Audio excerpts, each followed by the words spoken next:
So I think a scenario lots of viewers can relate to is sitting on the couch on a Friday night, going through the streaming services, cycling through the movies and thinking to themselves, they're not making movies for me anymore. As somebody who's been intimately involved in movie making for 30 years, what are the macro Hollywood conditions behind that sentiment? Well, so what happened was the DVD was a huge part of our business, of our revenue stream. And technology has just made that obsolete. And so the movies that we used to make, you could afford to not make all of your money when it played in the theater because you knew you had the DVD coming behind the release. And 6 months later, you'd get a whole nother chunk. It would be like reopening the movie almost. And when that went away, that changed the type of movies that we could make. I did this movie Behind the Candelabra, and I talked to a studio executive who explained it was a $25 million movie. I would have to put that much into print and advertising, right, to market it, what we call P&A. So I'd have to put that in P&A. So now I'm in $50 million. I have to split everything I get with the exhibitor, right, the people who own the movie theaters. So I would have to make $100 million before I got into profit. And the idea of making $100 million on a story about like this love affair between these two people, yeah, I love everyone in the movie, but that's suddenly a massive gamble in a way that it wasn't in the 1990s when they were making all those kind of movies, the kind of movies that I loved and the kind of movies that were my bread and butter.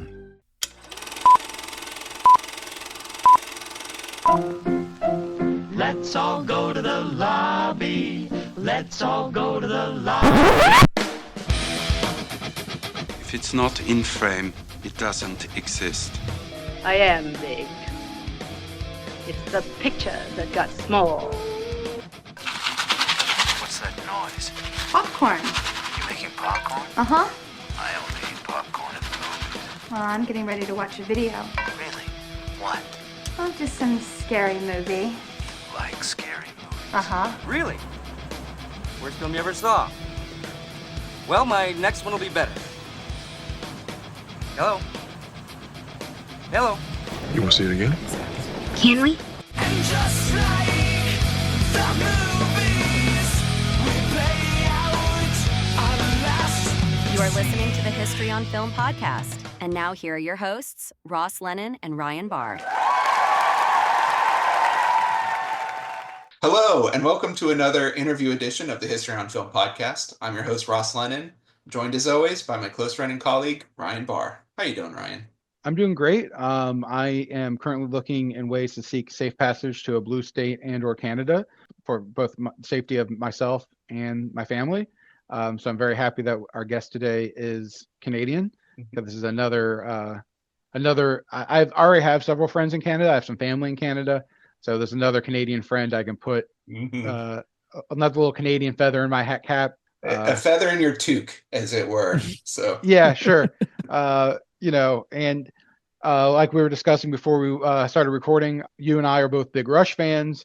I have seen all seasons of Letterkenny, and I'm caught up on Shoresy. So I'm pretty sure I can integrate myself well into Canadian society. Only thing I'll have to wrap my head around is milk and bags, but other than that, I think I'm okay. So we're joined today by our guest, David Moscrop. He's a writer and political commentator. He's a contributor to Jacobin magazine, and he's the host of The David Moscrop Show and the author of Too Dumb for Democracy, Why We Make Bad Political Decisions and How We Can Make Better Ones. David, thank you so much for joining us today. Thanks for having me. I'm really excited to be here. I love talking about this stuff, and I never get to talk about it because people want me to talk about politics all the time. So I was really excited to come on and talk about movies and DVDs, especially. Yeah, this is all we want to do. And then to answer your question, Too Dumb for Democracy, definitively yes. I keep joking in a kind of macabre gallows way that my career success is counter-cyclical to the very thing that I've sought to protect, which is democracy. It's like the shittier democracy is, the better things are for me because I get really busy and the book sells. But I'm like, it's not, the goal is to put yourself out of work here. But so far, no luck. Yeah, it kind of reminds me of like people like in the 2000s saying like, And then I feel like in 2016 they're like, oh, Trump, is good for comedians. Oh, Bush must be great for comedians. It's like, these people are not going to be doing a tight five on the gallows. Up against the wall, I'd be like, what's the royalty check look like this Yeah. month? I mean, I would probably be making jokes all the way to the firing squad, but that's just kind of me, I definitely, even before things got even worse, I do relate to the James Franco scene in Million Ways to Die in the West, where he's like, the guy's getting ready to be hung, and he's next to him, he's like, first time, that's definitely. Why don't they make the whole plane out of the black site? Yeah. Actually, it's funny you bring that up because I've seen a lot of indigenous peoples here in Canada share that meme. And basically it's like, oh, you're being colonized by a foreign power who wants to erase you. And it's like, oh, first time. And because it's basically like, yeah, white boys, like this, it sucks, doesn't it? Right? This is what we've been talking about for a very, very long time. And so I've seen a number of people be like, oh, right. I get it now because it's about me,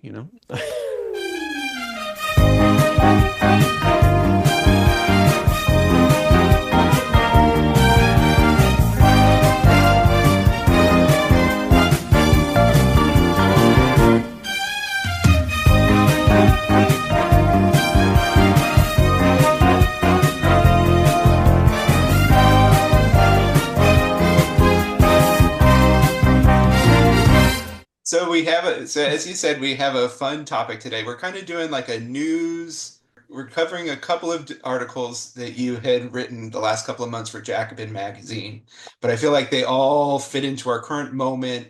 Really, they fit into the last 20, 30 years. And this is kind of, as we've discussed in advance, this is kind of a spiritual sequel to our VHS episode that we put out a few months ago, and sort of how media technology is related to these ways of consolidation that we've seen, leading up to the present moment, and how it affects everything that we see, what gets made, what doesn't. And culture is so huge to every part of society that, the way in which it's made or isn't is really worth spending a lot of time talking about. So tell us a little bit about your work at Jacobin. Well, I'll always plug Jacobin. It's a great place to write, and it's one of the few places I write for that is constantly pushing me to think in deeper ways, which I quite like. And so yeah, you can check. I mean, there's go read it all, not just me. I mean, go read it all. And I've been there a few years covering just about whatever comes up, and both in Canada and the United States, and sometimes around the world. And it's typically. Look, I mean, it's leftist, obviously. It's typically socialist, obviously. But a lot of the time, it's just what I like to think of as common sense. I mean, we can talk about the deeper socialist politics and economics of these things. We can talk about the ideological content. But all of that to me is incidental, not necessarily incidental, but secondary to me screaming, this should just make sense to you as a human being. Before we get into the deeper bowels and the guts of the things, into the circuit boards and the particulars, like, is it a Trotskyist thing? Is it a Maoist thing? Is it a social democratic thing? Is it a Norwegian socialist thing? What is it? This is a social democratic way. What is it? It doesn't matter. Like, this thing that's happening is terrible on its face. It's stupid on its face. Let's break it down and explain why. And the DVD thing is a great example of that. We could do a deep socialist critique of the whole thing easily, but we could also say it's actually everything's getting shittier, and you can feel that no matter what you think about politics or economics, or whether if you've read Piketty or Marx or whoever. And so at Jacobin, I think often what I'm doing is just saying, this thing, are we allowed to swear in here? Yeah. This thing is fucked. Here's why, and here's maybe what we should do about it. And that's a blast. Yeah, and I think it's so great because, we can talk about all of this kind of stuff, and I have conversations with people in my life. Everybody always has very productive debates over the internet, with strangers, but it's like that's what it's for, right? Exactly. But what we're talking about today is stuff that people see and people feel, and like it's something that people recognize, where they're like, well, how come they don't make fun romantic comedies that I can go out to see in the theater anymore? Like, how come I don't, like me and my wife went through a phase a little while ago where we were just rewatching, these very simple 90-minute rom-coms made in the 90s and 2000s, and it's like it's so much more fun than to sit through like, oh, this is part one of a 26 part series of IP, like it's just so much It's more. $80 million an episode and it's Exactly. not lit. Yeah, and Right. it's like, well, this is payoff for the sequel to the sequel, and oh, we have to, read this, and we have to play 6 levels of this to understand what's going on. Can I say something real quick on the two things, because I'm just, you can't see this because it's audio, but I'm shaking my head so vigorously here because I was recently lamenting the fact it was around Christmas and my partner was in Africa for work and I was home alone with the dogs. I'm like, well, what the fuck am I going to do? I'm going to watch old movies. I went back and I watched Entrapment and I rewatched the Thomas Crown Affair and I rewatched The Rock and Ronin. And I'm thinking, like, where are these movies today? I want to watch Ronin. I want to Yes. watch Heat. I want to watch, Yeah. or getting a little bit sillier, Entrapment or The Score or anything that, and it's like, well, they just don't really exist because they're not part of the Star Wars universe. Even like there was the SAT heist movie. Like, I don't know Oh if you yeah. remember that with like I Scarlett remember that. Johansson and a bunch of other people. Like just a dumb kind of Was like that just Jesse Eisenberg, I think. But it's like, but just these dumb kind of movies like that you would go watch of an evening and then sort of forget about and be like, oh yeah, that was fun. I kind of remember that. Like that stuff is gone. Yeah. it's The Perfect Score, Yes. Yeah. and it stars Chris Evans, Erica Christensen, Brian Greenberg, Scarlett Johansson, Darius Miles, and Leonardo Nam. Yes. And it came out in 2004. So we were in high school when Yeah. that came out. hmm Yeah. Yeah. We used to be And a it's proper dead. country. Yeah. And Yeah. that's why when Never forget what they Twister- took from us. That's right. Return. I mean, this is gonna be the theme. We've talked about this. This is gonna be the theme, right? Right. Return. The But thesis is reject modernity, embrace tradition today. it's things you can hold in your hand and that they cannot Yes. take from you unless they come physically take it away or stop Right. making the players for it, which they're doing.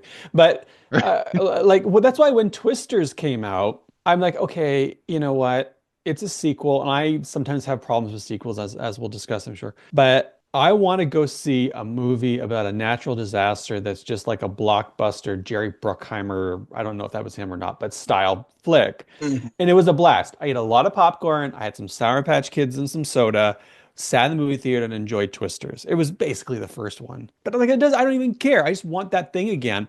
And this is what they've taken from us. Well, before we move Top on, Gun was like that too. Top Gun was like that too. yes, yeah.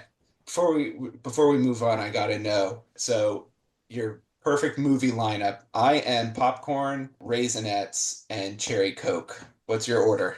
Oh, my order. I have two like hardcore standard core pillar orders in my life. One is a McDonald's order, Okay. and the other is a movie order. And the movie order is medium popcorn with butter, hmm medium, sometimes large Coke Zero, typically, Okay. or cherry Coke Zero, because I want a gallon of it. Although I made the mistake of getting the large when I went to see The Revenant, and I was like, oh shit. I mean, if there's ever a movie where people could like just go feral and like use the bathroom in the theater, I feel like it's that one. Because now I'm like, I don't want to leave, but I Mhm. really have to go to the bathroom. And I was like, anyways. And Sour Patch Kids. Those are Okay. the big three. Yeah, Goobers and Raisinets I only eat in the movie theater, but yeah, I eat them exclusively at the movie theater. But Sour Patch Kids every other time of the day. It's fine. So Brilliant. Yeah.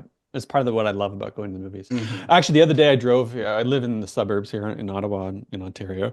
I drove across town because I had to go to a bookstore to pick something up. And it was beside a Cineplex.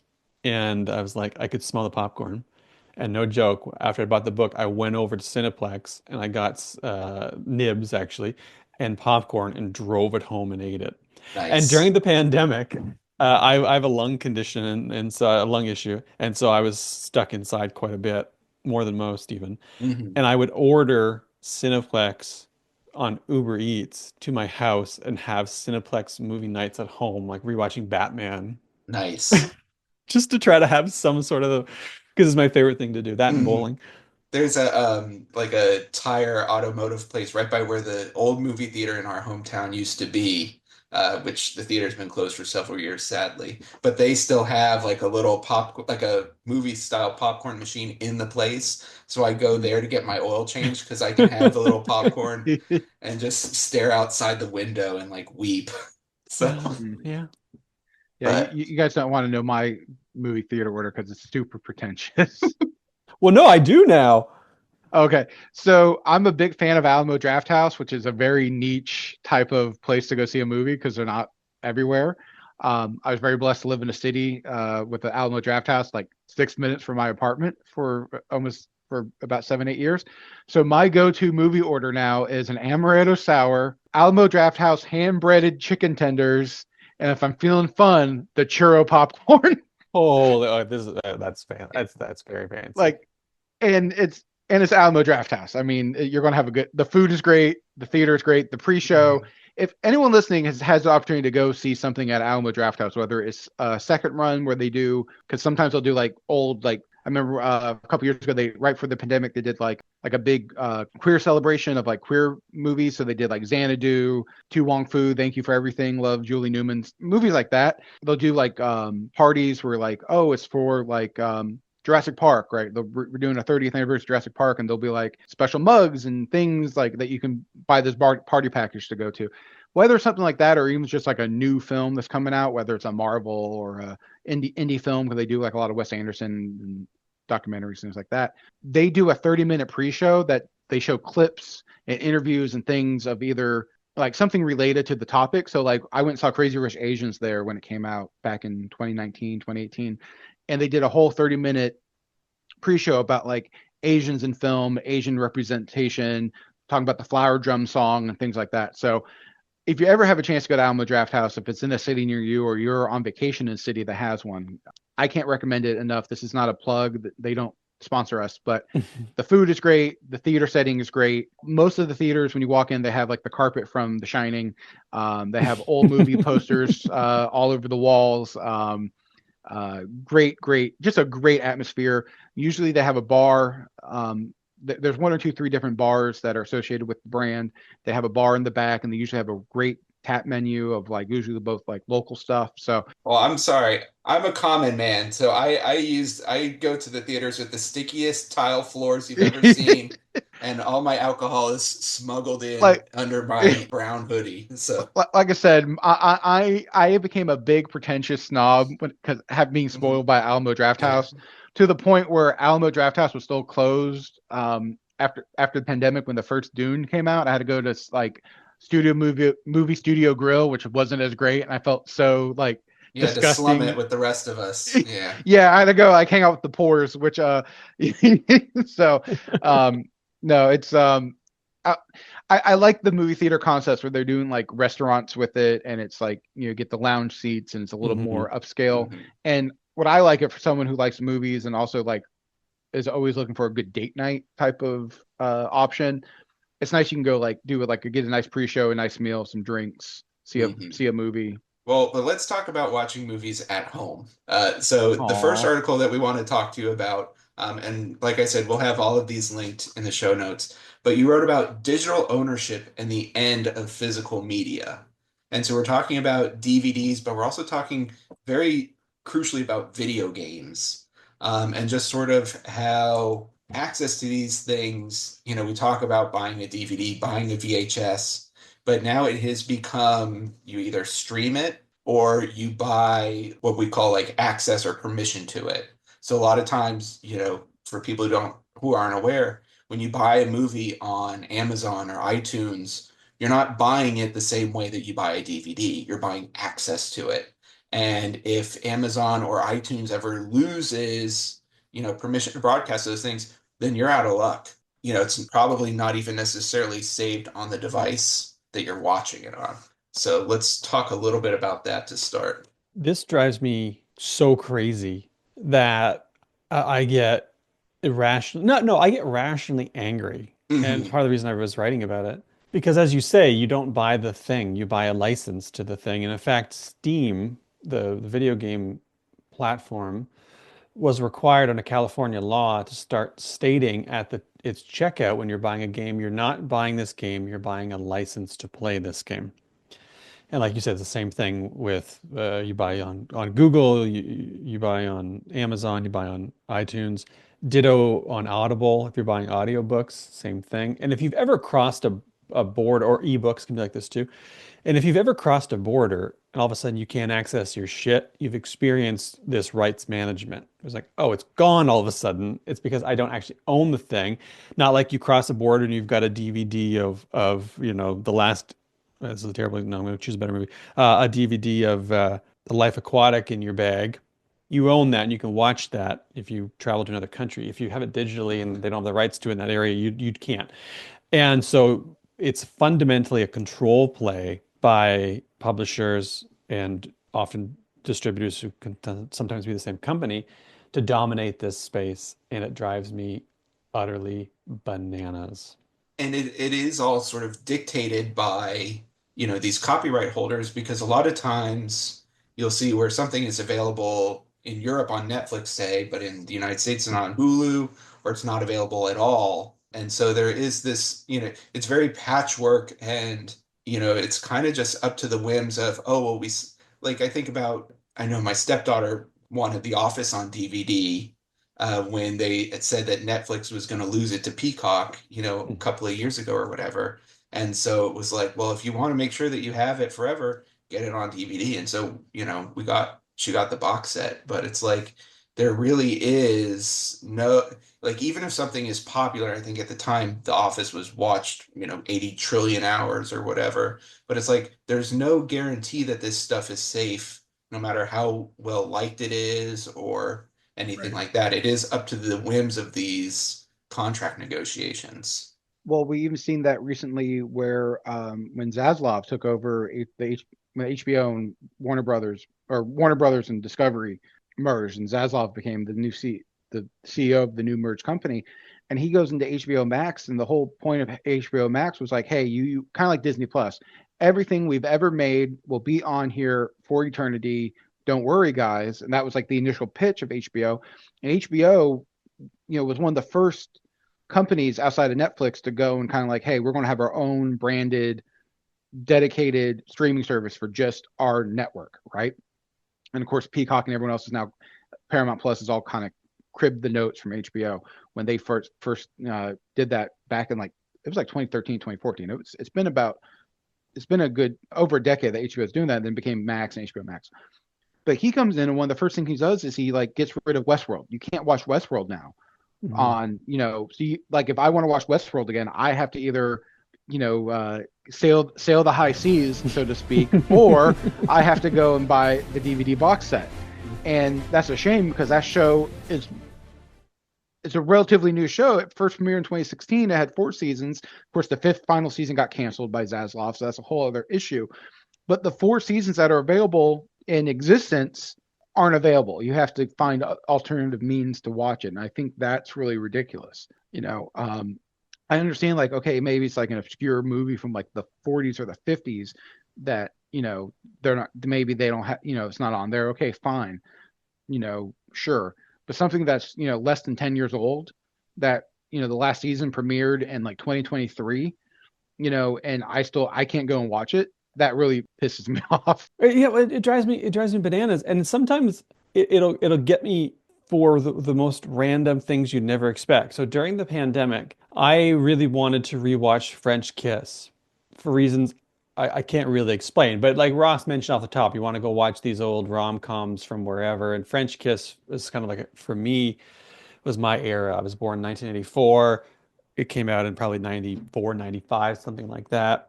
I kind of remember it from my childhood. And I must have just wanted to go back to that more comfortable time. And so I wanted to watch French Kiss. Well, you simply cannot stream it, and you cannot buy it digitally from any of the stores. At least you couldn't during the pandemic, and the last time I checked a year ago, you couldn't. It just disappeared, as if the movie never existed. And so you've got studios and rights holders and platforms disappearing these films, and your option is nothing other than, sailing the high seas with a fully armored ship, by the way. If you're going to sail the high seas, by the way, make sure your ship is armored. You're watching Futurama, the show that does not advocate the cool crime of robbery. So, are you suggesting I need to go out and get like a Civil War era ironclad or something? That's correct. That's correct. Okay. A virtual Civil War private network ironclad. But it was just like, these things are just fundamentally taken away from us.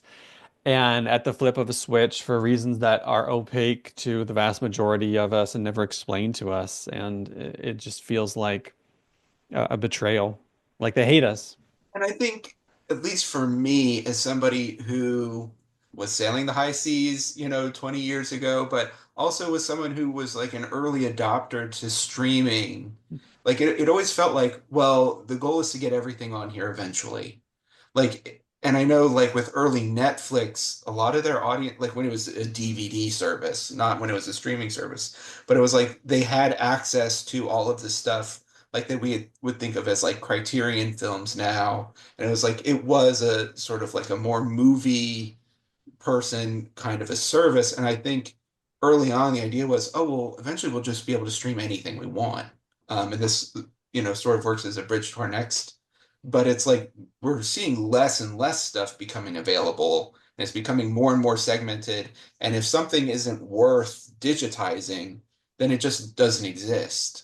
I know. And then if something is too expensive, like either a lot of old TV shows where the audience no longer exists, but it might be worthwhile to preserve because it's a historically important show, or if just they used a lot of licensed music, like you can watch Daria streaming, but none of the original music is in there because when they made the show, MTV got to use whatever music they wanted basically for free. So they loaded it up with, incredible music, but they can't pay for it in the streaming area. So it's just, like sort of filler, free licensed music in the background now. And it totally changes the characterization of the show. That's why we'll never get Pete and Pete streaming. Yeah, we'll never get the third season. I don't know if I have the first two on DVD. I know they canceled the third season DVD because of music rights stuff. Right. That they printed them and they're in a warehouse somewhere. So that's my heist. Although I think in honor of Michelle Trachtenberg, they should definitely release all 3 seasons streaming and DVD. That's the best way to like honor her memory, in my opinion. But and then of who the course, hell am I? with Warner Discovery, they're killing stuff before it even gets released in the first place. Mm-hmm. Like the Batgirl movie and the Wile E. Coyote movie, they're like, oh, well, we'll make them, and then no one will ever get to see them, and we'll write them off on our taxes. What just sounds like a producer's type of plot. Where like, hey, we're going to make more money making a flop than we do. That was supposed to be a cautionary tale, guys. Not a. Yeah, exactly. It's grim, and it comes for everything, right? But then again, a lot of dystopian stuff is supposed to be cautionary, and now, given current things, is like, oh, we can do that. Like, no, you shouldn't do that. That was you missed the point you missed the whole point. You maniacs! You blew it up! Damn you! Yeah, and it's coming for everything, right? You mentioned video games a minute ago, and it's such a good example of that. And not only are things becoming harder to get physically, in part because they can manage the digital rights more easily, and they want to keep you in their ecosystem, and so they get rid of the physical drives and blah blah blah blah blah. They also require you more and more to be online persistently. Right, so the Hitman series has this, Gran Turismo has this, the new Call of Duty Black Ops 6, to play the single player campaign, you have to be online. And you're like, why? And the answer is always like digital rights management, because this is how they keep you from pirating these things and keep track of you. And it's like, well, what other option do we have? And you get into this cycle of doom where you're like, well, I wish I could do the physical thing, but the tech is being pushed out, so I don't do the physical thing, which means that they push the tech, they kill the tech earlier because there's no demand for the physical thing. And so you get into this cycle of doom, and then you're locked into these digital spaces. And there's moments where I'm like, well, it's kind of cool. I'm a PlayStation gamer mostly. And over Christmas, I wanted to play the Indiana Jones game, which is coming out as a console exclusive for a period of time on Xbox. So I used my TV and I streamed the game through my TV, through the Xbox service. I'm like, that's kind of cool with my PlayStation controller. I'm like, that's kind of cool, but now I feel like I'm part of the problem, which I was. Well, and I think, I feel like the video game industry is always sort of the tip of the spear for a lot of this kind of stuff, where it's like this happens in the world of gaming first because the, platform turnover is a lot faster and just, I don't know if it's something more than that, but digital rights management in terms of game piracy prevention started a lot earlier. And then just, having to be like, I don't think people can quite, I mean, I guess with streaming you have to be online to watch a movie, but I don't think people necessarily connect the two things in a way if they're not already entrenched gamers, that it's like, no, I shouldn't have to be online to play single player mode. I should be able to do that in a cave if I want. Mm-hmm.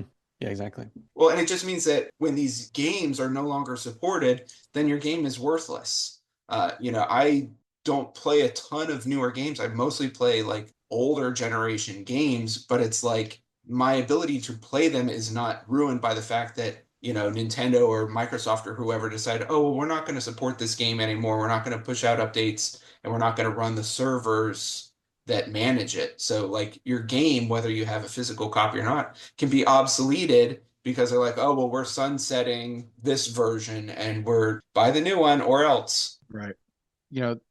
I mean, and that anti-piracy stuff even goes as far back as when Blockbuster in the late 80s, early 90s started renting out Nintendo games, and there's a whole big lawsuit about that and everything. That's kind of where that anti-piracy stuff started, which is fun.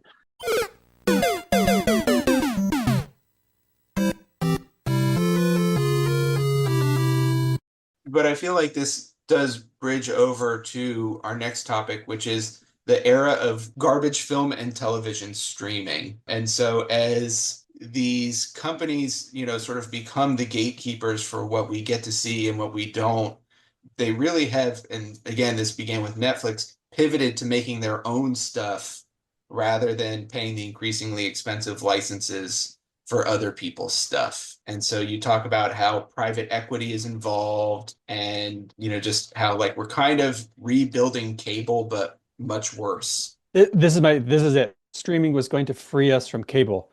It was going to be a one-stop shop, one payment for all the things you wanted to watch. And then as it became more competitive, which in some sense you say, well, that's good because we don't want a monopoly held by any single thing, which in theory is great. But now if you want to see something, you have to go and shop around for 5 or 6 different streaming services. And so, for instance, the way I will use a streaming service if I want to watch something is I'll go to the Just Watch or whatever the website is called and type in where to watch or whatever it's called and find out where it's streaming. And then I have to go figure out, do I have a subscription to that streaming thing, or can I get a free trial just so I can watch this one thing and then cancel it and go watch this, afterwards. Or you end up with 5 or 6 different services that are constantly jacking up the price so that they can make their own. Netflix, for instance, is announced that it's investing billions more into making its own stuff. And then a lot of that stuff is just trash to fill the minutes before we die, right?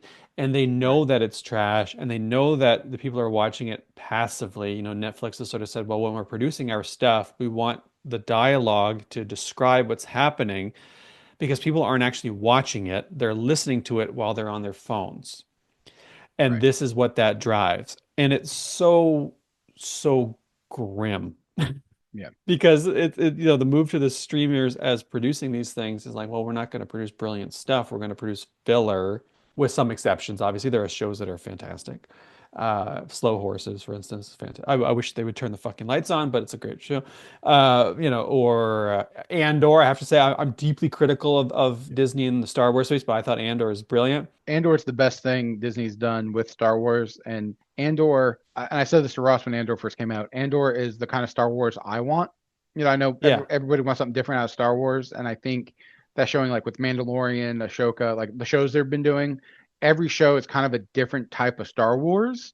Yeah. That, because stuff like Andor has existed like in the books and comics and video games for Star Wars since the 90s, but Andor's the first time they've done something like that on film. And like, Ahsoka, Andor, Obi-Wan, they're all kind of doing something different with the lore and the setting, which has been done before in print media for Star Wars.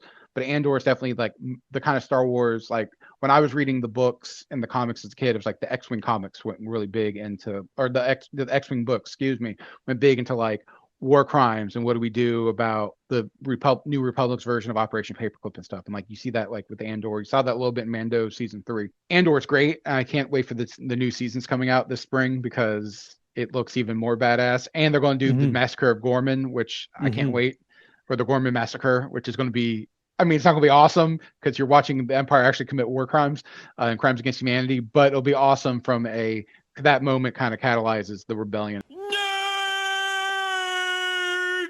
We're not here to talk about Star Wars lore. No, but that's the flip side. That's the flip side of the streaming shift, is that we get this great stuff, but you get also so much slop and you're abused in the process of being able to access it in the first place, right? So yeah, it's annoying. Well, and even, but you're right, it's brilliant. I love it. Even Netflix started off strong. I mean, the whole Netflix 10, 15 years ago. The first one was House of Cards, and they picked it because the early Netflix algorithm, like I said, like early Netflix accounts were much more, I don't want to say like cinema minded people, but they developed House of Cards because they're like, all right, well, people like Fincher movies and they like Kevin Spacey. So they're like, our numbers have showed us, what if we got Fincher to make something, gritty with Kevin Spacey? And so that's why they did it.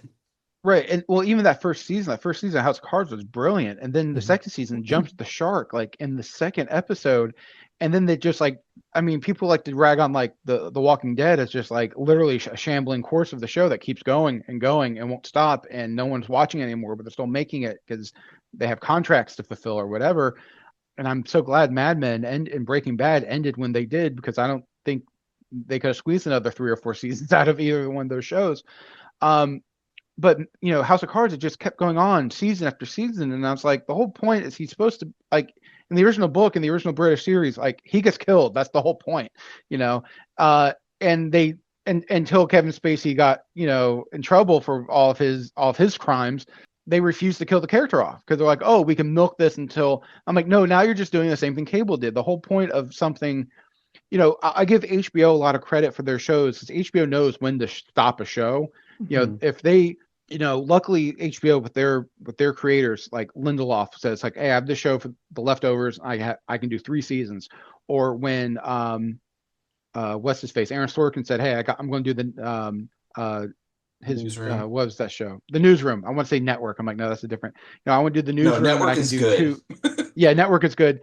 Again, the Newsroom, he only wanted to do 2 seasons. They gave him 3, and then you could kind of tell after the second season he just stopped caring. The first season of The Newsroom is also fantastic for anyone who hasn't seen it. But HBO kind of works within those, like, hey, I have an idea for a show. I can do 2 seasons, or I can do 5 seasons, and they give them that budget, and they do it, and they cut it off. And so they're not trying to milk the story. Cable always had this kind of like, hey, we're going to keep the series going or the sitcom going, even though we have no idea what we're doing. I think How I Met Your Mother is a great example of that. The show just kept going and going and didn't know when to stop. And it should have ended 4 seasons ago. Netflix is now doing that with a lot of their crap where, oh, we don't know how to end it and people are still watching it. So we're just going to jump the shark and keep, and now the show is a shell of its former self. I think House of Cards is a great example of that I think I tapped out around season 3. I never watched like anything past season 3. Another series that's kind of doing that I kind of checked out on after season 2 or 3 is The Boys. The Boys just keeps going. And also what I don't like about some of these shows too is that there's no stakes. I'll give a great example for The Boys. I'm going to give the spoiler. I don't care. I think it was season 3. They do a fake out where a main character dies and you're like, oh, like this character sacrificed herself to save the day. And she gets rid of this other character, this villain character. Cool. And then at the end, you see that it was a fake out and she survived that her sacrifice. I'm like, so there's no stakes. There's no meaning. There's, the show tries to do like, oh, we're edgy and we're going to show sex and gore. I'm like, that's great. But if you have no balls to do it, then it doesn't matter. And I checked out after that season. I think it's now on season 5. And it's like, oh, The Boys is back on. I'm like, I don't care. I checked out. House of Cards. And I hate, because I'm one of these people that like, I like, even like if something I'm not enjoying, like if it's a book I'm not enjoying, I hate read it to the end. I did that with like Ready Player One. I hated that book, but I wanted to read it all the way to the end, so I had a full thesis argument on why I hated the thing. But there are series that I can't get behind and can't finish because of that. And Netflix is the Worst one of the offender. main Yeah. worst offender. Thank you of that. Yeah, I want to I like to be a little bit hopeful sometimes because the point is that look, these streaming services have a lot of data. They're going to do algorithm driven bullshit. They're going to do fan servicey bullshit. I mean, the last three Star Wars movies are a great example of what happens when you decide to go all in on fan service. Somehow Palpatine returned. Like I feel like that was the moment we could have said maybe we shouldn't make movies anymore, and people would have been like, yeah, maybe you're onto it. But then you also have these gems that serve niche audiences and persist, or mass audiences, because there are other shows underwriting them, which is like long been the history of film, right? It's like, well, you got to make all this sloppy blockbuster sequel bullshit so you can make the one you really want to make, and so on and so forth. But like, I love Mythic Quest, for instance, on Apple. I just think that's such a brilliant show, and either you like it or you don't like it. But I'm all in on Mythic Quest, and I don't think that's a show in the cable era that exists. And certainly not for more than a few episodes. I mean, like, the pilot didn't hit the right way, you're dead. But they've persisted with that one. And so there's moments where I'm like, okay, there's some hope here, but you got to do a lot of digging. Yeah, and then you also talk about how so much of like where the money is being redirected towards now is like these cheap, low risk, like you call it like shut up and play the hits.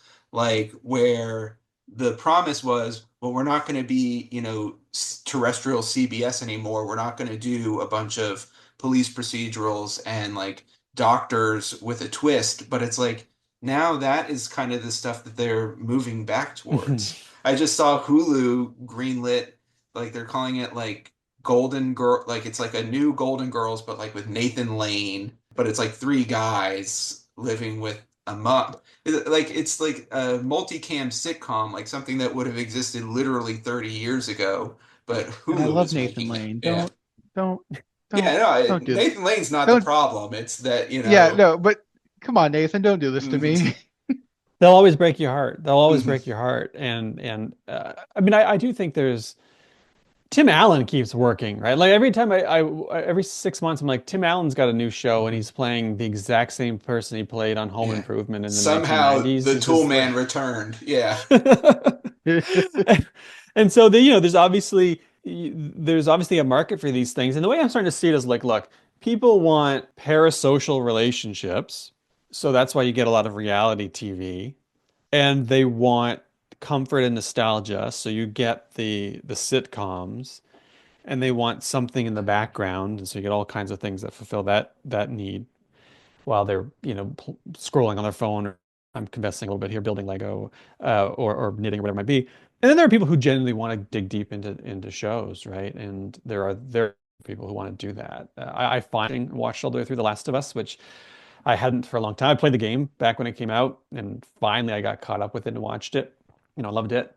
I do think though that's becoming increasingly uncommon. Because I think the point that you hit on there is that it's like thinking about the streaming shows that either were popular, like The Office, was hugely popular, and that was a show that had a long run and like was like comfort viewing for a lot of people. I know Friends, Seinfeld. I think we rewatched Frasier 2 or 3 times in the early days of the pandemic, and then like Suits, which became way more popular as a streaming show. It's like it feels like these companies are trying to reverse engineer, like, well, how do we make a 9 season show that people like to leave on in the background? How do we make that from scratch? And it's like, well, you really can't, is the first thing.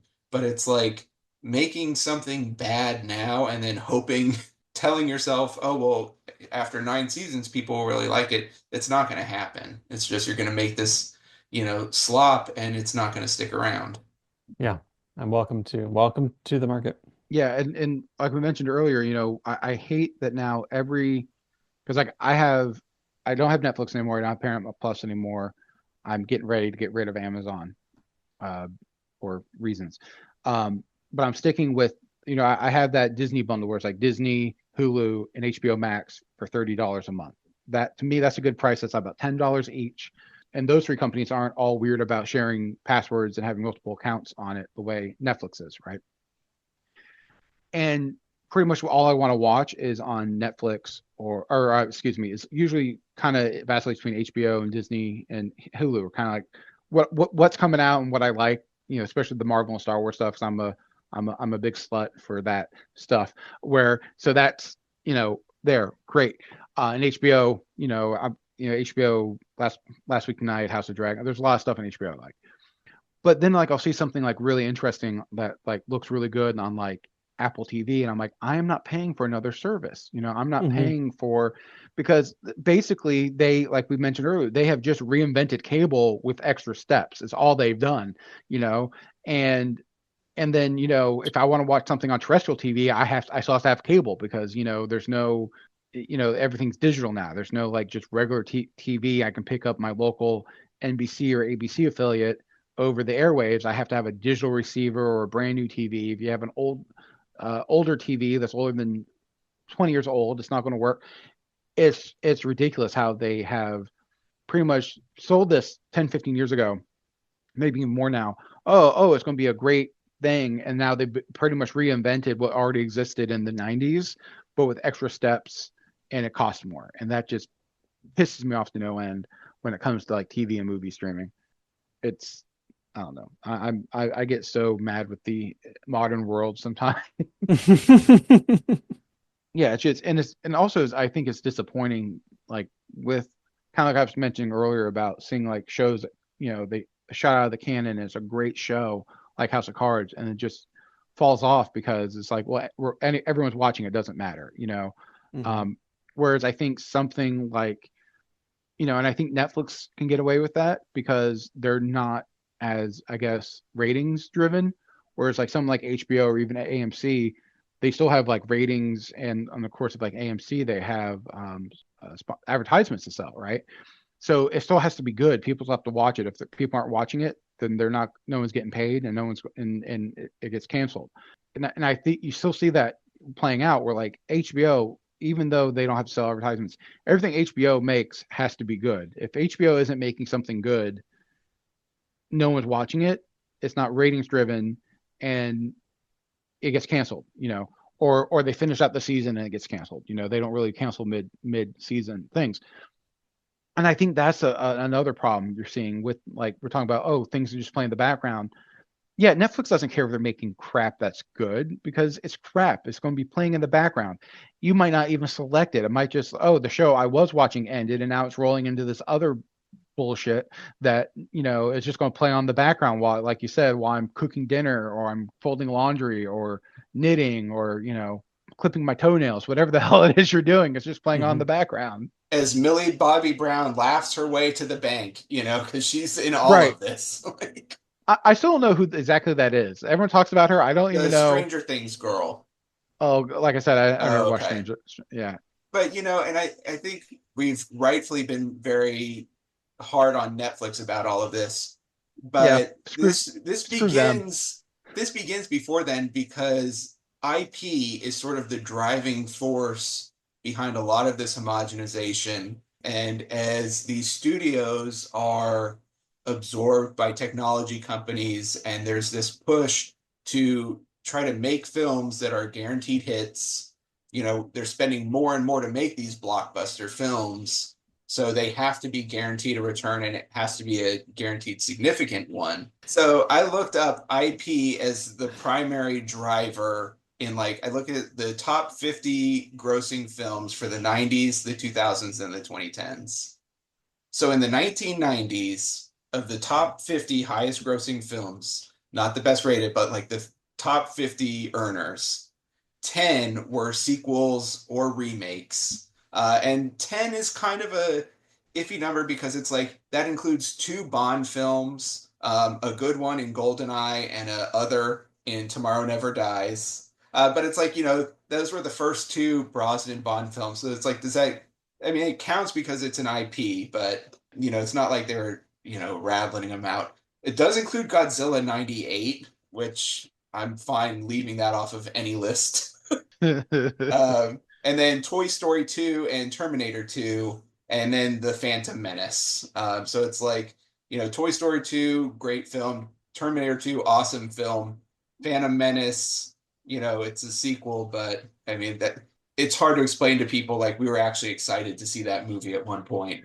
Surprisingly relevant again, though. Yeah, For reasons. Yes, yes. What's interesting to me about the Phantom Menace in my relationship with the prequels is that, to me, it's the worst of the prequels in terms of like story and plot and pacing and everything like that. It's also visually the best of the three prequels because it still used practical sets. So, yeah, Oh, the prequel trilogy.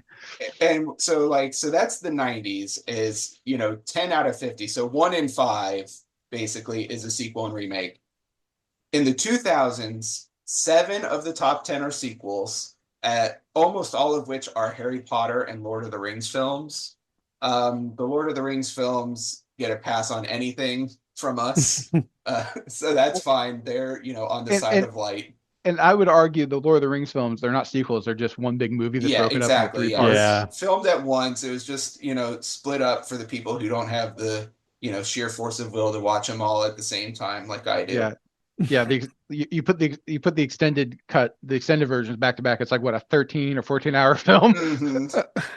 But then 28 of the top 50, so just a little over half are remakes. And then of the, quote, original ones in that, several of them are either the starts of franchises that are also included in that list, or like Iron Man, which was the beginning of the Marvel Cinematic Universe, Transformers, Kung Fu Panda, and Ice Age. So like even some of the, quote, original ones were intended to be jumping off points for, things. So that 28 is a conservative amount.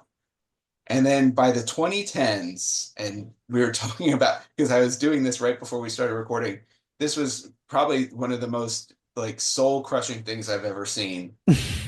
In the 2010s, all of the top 10s are sequels and remakes. Really, 9 of the top 10 are sequels, and the only remake was The Lion King, the quote-unquote live-action Lion King. And of the top 25 films, the only new one is Frozen at number 14, which was beat out by Frozen 2. And then only 3 of the top 50 were, original films. And that was Frozen, Zootopia, and Bohemian Rhapsody, which I kind of feel like doesn't even count because that's, I guess it's an original film, but it's a biography. So call it 2.5. I feel like biopics are like the Madame Butterfly of movies. So. But so it's like you see this trend beginning, and a lot of, for the most part, the ones in the 90s were towards the second half of the decade, other than Terminator 2. But this is very clearly, we can say like, oh, these movies are bad, but it's like we're looking at the top grossing films, not the ones that people like. So it's like they're making money, they're making their return. Right. Is The Matrix not on that list anywhere for the 90s? The sequels were, and then the first one came out in 99, so I think I counted that as an original, yeah. Okay, yeah. Okay. I'm just curious. Yeah, the two Matrix sequels were in the 2000s, so I counted those, I think so. They only ever made one Matrix movie. I don't know what you're talking about, the sequels. Yeah, so in the same way they've only ever made, let's say, 2.5 Indiana Jones movies. Maybe just 2. Yeah, they only made 2 Indiana Jones movies. People talk about 5. I don't know. I guess that's like a Mandela effect. I don't know what's going on there. Yeah, but again, maybe it was inevitable when the blockbuster movie was invented that we would end up here. And so we're in some sense in the worst of all worlds, where we've met the interests of big capital and consolidation to take algorithms and data and the stated desire of fans, and to create these cookie cutter either direct sequels or clones and feed them to people. And that returns, they're safe investments, so it returns a decent amount of cash. and yet, and audiences watch them even if they don't like them. And yet, what we lose is studios taking risks, or production companies taking risks, and us discovering new things that we didn't think we would like. And this is to me part of the great tragedy is that we're losing the surprise of things that we wouldn't expect that we would like, but then we love. And that's too bad because you might say, well, I want to watch another 40 Toy Story movies. Like whatever, fine. That's in some sense innocuous. But in another sense, like there's an opportunity cost to that because there's all this stuff that never gets made that might have been brilliant, and it's really sad. One of my favorite movies of all times, and I can't understand why other people don't love it like I do, is The Brothers Bloom, and I'm like truly baffled that this isn't a cult classic film that has become loved by everybody. I genuinely, it's not one of these things of like, oh, I'm smarter than other people or I have better taste. No, it's not that at all. I have terrible taste in many ways, but I just don't, I literally cannot understand why this movie isn't beloved. But it's the perfect example of a kind of movie that you just won't make now because it's such a flyer. And yet it's delighted me for 20 years almost. Like we're losing a lot of heritage there, a lot of potential heritage there. It's deeply sad. Yeah, and because the way a lot of these like smaller budget rom-coms and comedies and stuff got made is that the studios would make their big budget films and then they would use some of that return to make some of these other ones. And then that way, if one of these other ones hit, then that was sort of seen as like all upside. And then as films began, like as the global box office began to be seen as like primary to the domestic box office, you would sort of have to bundle these films to sell them overseas because, an American comedy may not be interpreted the same way in Germany or Belgium or Japan or wherever. And so it was like, oh, well, we'll sell you the, new Tom Cruise movie, but you got to buy these other ones too.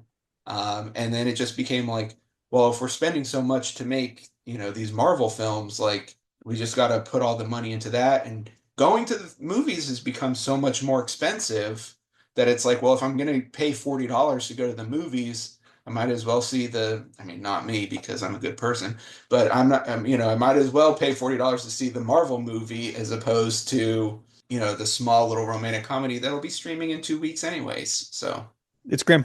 It's extremely grim. I have a confession to make. As much Mhm. as I love the MCU and I love Marvel movies because I'm a comics fan back in the day, and I loved like the animated Marvel stuff from the 90s, like the Spider-Man, the X-Men was great. Even as a Marvel movie fan, and I try to keep up with it as much as I can with the MCU. Even I don't go and see every MCU movie in the theater. I wait. Like the latest Captain America looks fine. Apparently, it's fine. I'll wait for it to hit Disney Plus. I'm really looking forward to the Fantastic Four movie that's coming out this summer because one's Pedro Pascal and it's like that fun retro future thing, and they're for the first time Marvel figured out, hey, let's not do a Fantastic Four origin movie. Let's do it where they're already established and we can have fun with the characters because those characters are fun characters.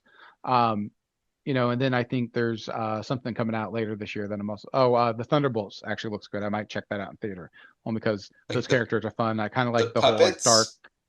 No, no, it's all right. Like, what did I miss? No, that would be awesome. And I think they already tried to make that a movie a while ago, and it did not go well. I feel like 2008 they did a Thunderbolts movie. No, the Thunderbolts. It's the in the comics. There's kind of a Dark Avengers. They kind of do like the they're like the Avengers, but they're like the villains turned Avengers. So it's like a set of Captain America. It's U.S. Agent. It's Crimson Dynamo. It's like a lot of like the evil or like misunderstood or bad characters that turn good, but they still have to like do bad for the government. And so they're doing that movie, and so I'm excited about that only because it's a little Suicide Squad-y. Is it like a Marvel kind of Suicide Squad? Yeah, Marvel did it first, and then DC did Suicide Squad later on. So. Except then the funding gets cut by Doge, so yeah, If only, don't get me started on Elon. Or should I say First Lady Elania, because he's basically the First Lady at this point. And then Yeah. the last thing I want to touch on And this is the last time you'll ever hear from me again, because I all of a suddenly disappeared. And then the last thing I want to touch on is you wrote an article about copyright and the Internet Archive. The Internet Archive is one of the last bastions of what I call like the good internet, and it's this great resource. I find it, as I'm a historian, I find a ton of stuff that just I would never come across has been digitized by someone on the Internet Archive. It's a great way to get access to books. Just a lot of stuff that you would not find that happened to be digitized by some, person in Topeka or some librarian, in Oregon or something. And it's just the sort of, can you explain what happened with the book publishers and the lending with the Internet Archive? Because basically you can rent books from them and you'll select, as time as short as like an hour to borrow these books, even though they're digital copies. So in theory, everyone on the planet could look at the same book at the same time. Yeah, and this was another case of a copyright fight, right? And a battle over what you can and can't do now that we can digitize things. Like there used to be a physical limit on a thing. You'd go to a library, you could only have so many copies of the book on the shelf. If those copies were gone, then you couldn't get the book. You had to wait till someone else would bring back the book. Well, now that's not really an impediment anymore. You can have infinite digital copies of things. But the way I put it was, they're burning the Library of Alexandria because one of the things is the publishers have taken a run at this, national emergency library thing that came up during the pandemic, which was offering digital access to books at a time where people couldn't get physical ones because they were stuck in their house. And this was part of the Internet Archive's open library initiative. But of course, publishers hate this idea because they're like, whoa, whoa, whoa, whoa, whoa. We don't want people, you got to buy the thing. You can't just access a digital copy of it, and you got to go buy the thing. And so the battle is really over fundamentally scale. It's like at what scale can you lend books? How much do you have to pay to have a right to lend these things? And the publishers want to extremely limit access to these digital copies because they make more money selling more of them. And so the fight is over this digital lending program that the publishers say has cost them millions. And this is kind of the bleeding edge of the battle to be able to access digital copies of books like through a library. And it might, sound small scale or kind of obscure to some people, but it's like this is the kind of stuff that's going to determine the shape of all of these other sort of fights and things that we've laid out. I donate to the Internet Archive. Like I believe in their mission. I believe in, what they're doing. And I know, court cases like this for these kinds of, charitable nonprofit organizations, they can be really devastating. So like, it's something to be mindful of, and for people who can, I would encourage them to, make a donation to the Internet Archive. So, What's interesting Yeah. to me, the way publishers step in for like when it comes to digital archives and digital books or whatever. Meanwhile, you see several states trying to like ban books and remove books from the shelves. And I saw a bill here recently that they're going to try to, in fact, the state senator for my area is one of the sponsors, which really pisses me off because I know him personally. And I need to give him a call this weekend and yell at him. But it wants to, for librarians, that so we have the banned book list, they're going to take content they deem for youth unacceptable off the public library shelves, both public library and school libraries, right? If a student if someone who's not age appropriate accesses that material, they want to hold the librarian accountable and liable for that, and with fines and jail time for that, which is absurd. I don't understand where like the publishing the publishing companies don't get involved in these fights, because it's hurting their bottom line if libraries aren't buying their books or their movies or their music, because we all know libraries aren't just books. It's tons of materials, and it has been for the last 30 years. It's tons of materials. Even libraries, even now, you can even get video games in some library systems. I think that's fantastic. They have comic books, they have magazines, newspapers. It's fantastic. And I'm a big public library supporter way back when. I basically grew up in the public library. Why don't the publishers get involved in these fights just as much as they do from protecting their IP and their copyrights from like a digital source? So I feel like while it's two different things, it's hurting them equally. And I feel like the publishing companies have a lot of weight, a lot of lobbying power that they could step in and stop this too. Kind of the same way where like we have RFK Jr.'s like, I want to ban, Lexapro, which he can take my Lexapro from my cold, dead hands. The only thing that I never thought I'd be on the side of Big Pharma in this fight, but I know Big Pharma has a lot of purchasing power, a lot of lobbying power, that at the end of the day, Big Pharma and these big pharmaceutical companies will step in and say, no, RFK Jr., fuck you. We make too much money off of antidepressants for you to stop them. I find solace in that, and it's gross and dystopian that I find solace in that, but I don't see why like big media, big publishing doesn't also get involved in these fights. Yeah. Where they could actually have some like strong lobbying power to stop some of this like book banning bullshit. I think it's just that they recognize, these kind of lending things as it's like, well, we can put a number, whether it's real or pretend, like we can put a number to this in a way that we can't, where it's like, well, maybe we'll just publish, different kind of books instead. But yeah, it definitely is. I mean, we can say, oh, it's a, moral failing and everything else, but it's like, it is also in their long term. But again, these people, the last thing they care about is the long term. They care entirely about the short term. I know. So. Yeah. Well, all I have to say is that is causa facetious. to quote Mallory Archer. The best. Yeah, that's one of my favorite episodes. But of course, we like to close every episode out with a book recommendation and a film recommendation. David, you have a fun film recommendation that you added to the list, so we're gonna start with that. Okay, great. And then I've thought of a book recommendation that I think is semi-relevant. So I'm trying to sneak in little this one stuff. So one of my favorite films of all, probably my favorite film of all time, is The Lion in Winter.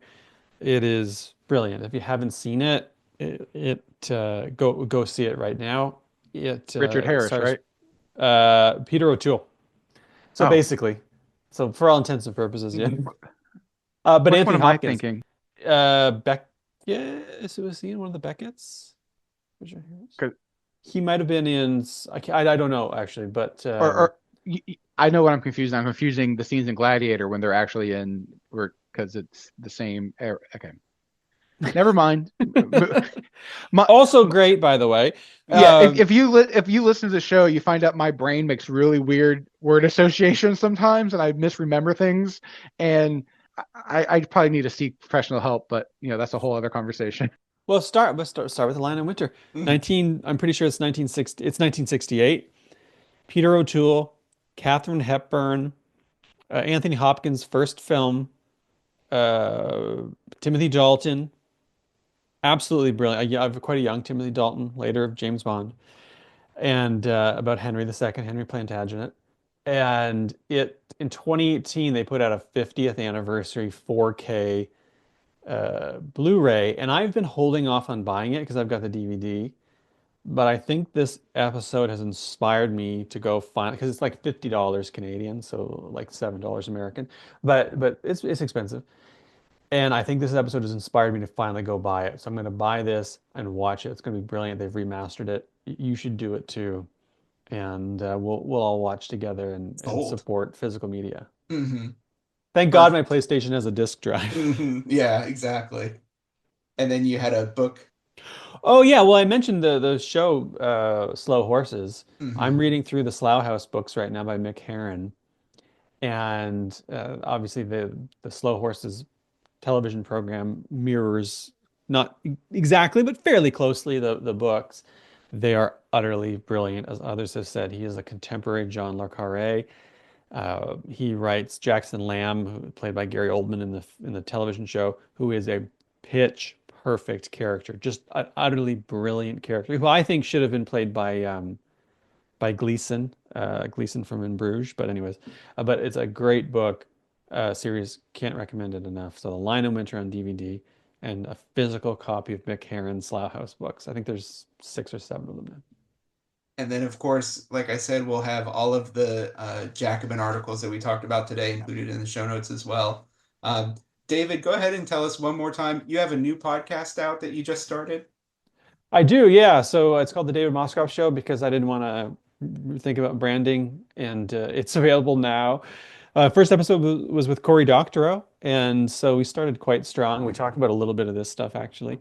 And I've got a Substack where I talk about all this stuff too, and you can find me there. But this was a blast. I'm so glad we got to do it. Awesome. Thank you so much. Yeah, I know this was because I reached out to you in January when you wrote the digital ownership one, and I'm a regular I'm a subscriber to Jacobin for a few years now. I'm a regular reader of it. And then I was going through, I was like, oh, well, it connects to this one. Oh, and it connects to this. And so I was like, I just want to do like a big news roundup. So we'll have to get you on like every so often to talk about what's going wrong in the world of film and television.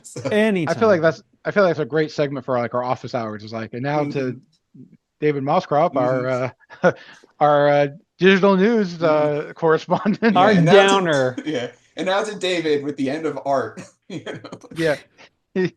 No, it's funny because about AI or So I did see something last night online that was AI generated. This artist made it, and it was a motif of Saturn devouring his sun, but it was Trump devouring his nation, and it looks just like the Goya painting, but it's Trump and it's the what. Yes, it is kind of brilliant. Yeah, there's some things that people are using AI that I think is great. They're using it as a tool and not for the full thing, and that's, I think, great. As for Ross being a Jacobin subscriber, I'm not a Jacobin subscriber, but I'm an Economist subscriber, and I've been a reader for a long time. So between Ross with the Jacobin and Ryan with the Economist, we kind of cover the full spectrum of of journalism that's going on in the world and telling us why we're all basically fucked. The good version of Crossfire. Right. That's right. Right. But, MCU, not MCU, Jacobin, Economist. I love it. But the Economist at the movie theater. But the Economist also has that kind of like Jacobin and some other things where even though they're centrist, center right, but they're British center right, so they're basically American left when it comes down to it, because there's no real leftist party in America. Anyway, that's viable anyway. The Economist also kind of does the same thing that Jacobin does, like, hey, here's why the world is awful, and here's why we're all fucked, and here's how we can fix it, maybe, if anyone actually listened to us beyond like academics and other journalists. Mm-hmm. So I feel like Jacobin and the Economist are definitely cousins in a lot of senses. So, David, thank you so much. This was a lot of fun. We can't wait to talk to you again real soon. Anytime, my pleasure. Thank you. Thank you. Thanks, David. TV party tonight! TV party tonight! TV party tonight! TV party tonight! We're gonna have a TV party tonight! Alright! We're gonna have a TV party, alright! Tonight! We've got nothing better to do than watch TV and have a couple of brews. Everybody's gonna hang out here tonight! Alright! We'll pass out on the couch! Alright! Tonight! We got nothing better to do than watch TV and have a couple of brews. Don't talk about anything else. We don't wanna know. We're dedicated to our favorite shows. My connection, it's saying it's unstable, so you're kind of cutting in and out a little bit. So that's why I turned my video off. No, we're mentally unstable, and that's because of who's in the White House. But that's a whole other. I hope that makes it into the final cut. Yeah. So,